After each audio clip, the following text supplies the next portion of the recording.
안녕하세요. 함께 성장하고 함께 행복하기 위한 리더의 관계, 김병재입니다. 상생, 서로에게 도움이 되지 않는다면 상생의 관계는 맺어질 수가 없습니다. 도움이 되고 안 되고, 서로에게 이득이 되고 혹은 손해가 되고, 세 가지의 관계를 생각해 보겠습니다. 서로에게 이득이 되는 관계, 서로에게 손해가 되는 관계, 서로에게 이득과 손해가 동일한 관계. 어떤 관계가 함께 성장할 수 있는 관계일까요? 단순하게 생각해보면 서로에게 이득이 되는 관계, 당연히 함께 해야겠죠. 손해가 되는 관계는 맺지 않았어야 합니다.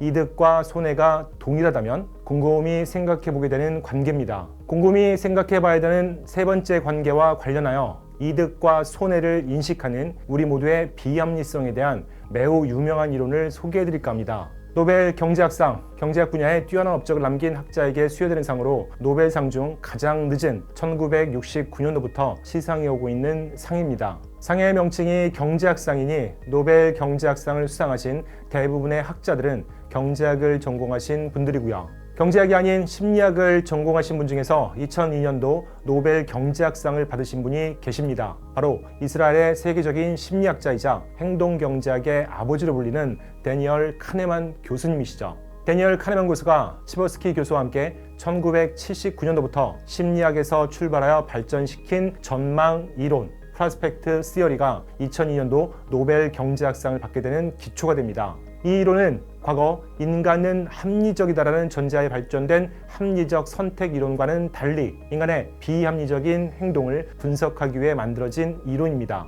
간단하게 이 이론에서 제시하는 효용곡선을 보여드리면 이렇습니다. 첫 번째, 이익에서도 손실에서도 효용곡선의 기울기는 점차 감소합니다. 쉽게 말씀드리면 10을 얻게 되었을 때 효용의 크기가 10이라면 20을 얻었을 때 효용의 크기는 20은 아니라는 거죠.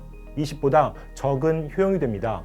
5만 원을 처음 얻게 될 때의 기쁨과 또 5만 원을 얻게 되었을 때의 기쁨이 같지는 않죠. 손실 상황에서 효용이 감소할 때도 마찬가지입니다. 두 번째, 이익 상황에서의 효용곡선의 그래프의 기울기보다 손실 상황에서의 효용곡선의 그래프의 기울기가 훨씬 더 가파릅니다. 같은 이익, 같은 손실이라도 인간은 이익에서 얻는 효용보다 손실에서 잃는 효용을 더 크게 느낀다는 거죠. 즉, 인간은 누구나 손실 회피적인 경향을 지니고 있습니다.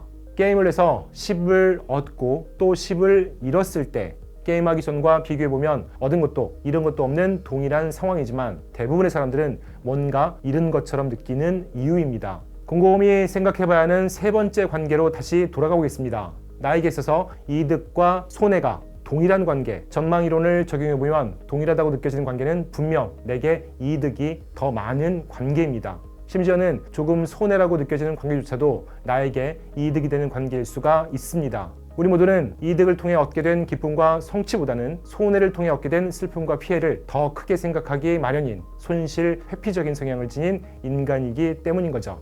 친구와의 관계, 동료와의 관계, 비즈니스 관계, 서로 주고받는 것이 물질적일지 정신적일지 금전적일지 비금전적일지와 관계없이 받은 것보다는 준 것을 더 크게 생각하게 되는 것이 인간입니다. 내가 얻는 것도 별로 없는데 이 관계를 계속 유지하고 이어나가기 위해서 노력해야 하나? 내가 주는 것이 참 많은데 상대방은 왜 나에게 주려고 하지 않지? 주는 것은 고사하고 왜 고마워하지 않지? 고마워하는 것은 고사하고 왜 인정해주지 않지? 이런 생각이 드신다면 준 것보다는 받은 것을 더 크게 생각하도록 노력하셨으면 합니다. 받은 상처는 모래에 기록하라. 받은 은혜는 대리석에 새겨라. 벤자민 프랭클린의 말처럼까지는 아니어도요.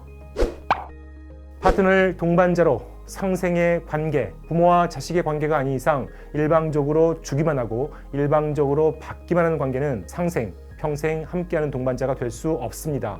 성장과 행복에 어느 한편에 일방적인 희생이 있어서는 안 되겠죠.